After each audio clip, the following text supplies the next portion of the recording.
Since the early days of PlayStation, we've had a mascot that was a symbol for mainly but not limited to rage and vengeance.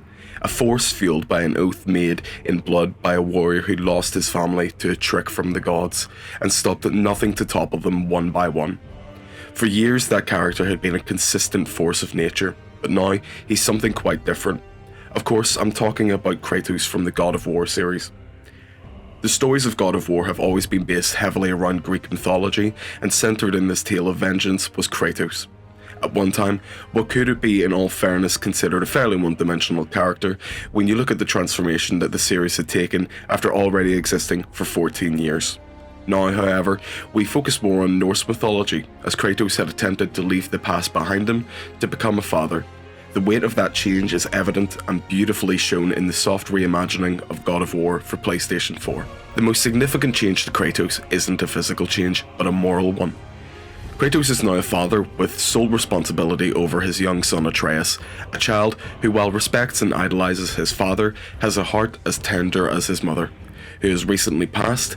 The game begins with Kratos and Atreus praying a funeral for the family matriarch, before setting off on their journey that the player will guide them through, taking the mother's ashes to the peak of Jotunheim, the realm of the giants.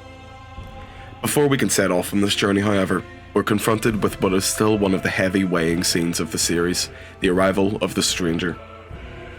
The home is disturbed by a tattooed and very aggressive unknown man. Kratos orders Atreus to hide and confronts the stranger at the door. Instead of lashing out in a storm of biblical rage, Kratos tries to divert the hostility and avoid confrontation. This alone sets the strong tone for the new installment of the series and some of the new challenges awaiting the Spartan. Kratos and the stranger, known later in the plot as Baldur, son of Freya, open the game's adventure with a fight that is intense and brutal. Two extremely resilient and aggressive forces of nature fight while exchanging verbal blows. As the player is panicking, why can't you beat him into submission? What is wrong here? Who is he? And why is he as strong as me? It was the start of the game which made this clear that Sony Santa Monica was aiming for a total departure from the series it had been so far. This story was Kratos dealing with new challenges, both through combat as well as learning to become a father, teaching Atreus to become better and constantly reminding him that the journey ahead is long and unforgiving. It was common to see ultraviolence as such a huge theme of God of War throughout the early years, and it's almost as if Kratos is self-aware of this, that whenever guiding Atreus throughout this journey, being honest with him that they will be attacked and they will need to face tough opponents. But at multiple times actually tries to calm Atreus, who is more commonly the one to quickly boil over and lose his temper. There it is! Hold! What are you doing? Now his guard is up.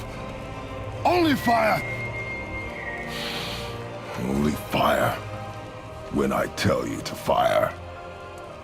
I'm sorry. Do not be sorry. Be better. With both of these characters seem to miss something that the other can teach them, and cooperation is key to staying alive.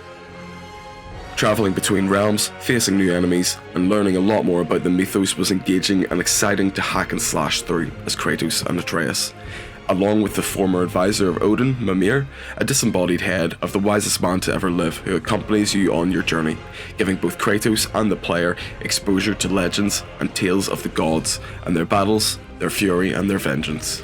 God of War shook the gaming industry, beating many commendable games for Game of the Year in 2018, and with no surprise, the title is still being played today, with creative director Cory Barlog being hailed as creating a work of art both visually and through narrative, with a documented feature on the production. Pitfalls, highs and lows of the production you can watch on YouTube, named Raising Kratos.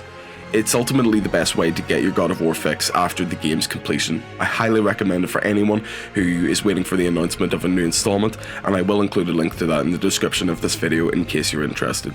God of War received 10 out of 10 scores all over social media and award ceremonies, and through my recent playthrough, it's still very clear to understand that this score remains consistent.